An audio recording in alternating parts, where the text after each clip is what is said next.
आज पाटुल साई ग्राम जो वैद्यनाथ स्वामी भलीबॉल टूर्नामेंट अनुष्ठित होती शिवरात्रि उपलक्षे एवं यही टीम टी 8 जन प्रतियोगी नहीं गढ़ी एवं मो सांगर अच्छा आम धुमुछाई समिति सभ्य महाशय एवं ता सहित आम पाटुल साई जी प्रेसिडेंट जो टूर्नामेंट श्रीजुक्त रामकृष्ण खंडवाल एवं यही खेलटी आज शिवरात्रि उपलक्षे यही पवित्र दिन उपलक्षे आयोजित होता एवं बहुत मनोरंजक होता एवं आज ये फाइनल खेल सरी एवं बेलमुठा टीम से माने रनर होती एवं आम डीहपाल टीम ये विजेता होती उभय टीम भल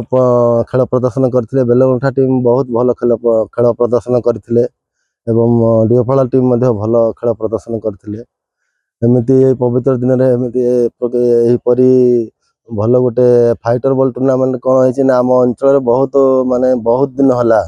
पाखापाखि वर्षे कि वर्षर अधिक हम फाइटर बॉल टूर्नामेंट हो नाला यहाँ बोध हुए वर्षर प्रथम टूर्नामेंट जमी आजिकल बहुत टूर्नामेंट चलती हैंडबॉल टूर्नामेंट चली रोला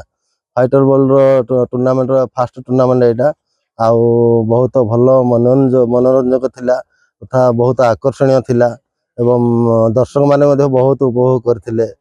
एवं मु धन्यवाद देवी पाटुल साई ग्रामवासी वृंद तथा आंकर जो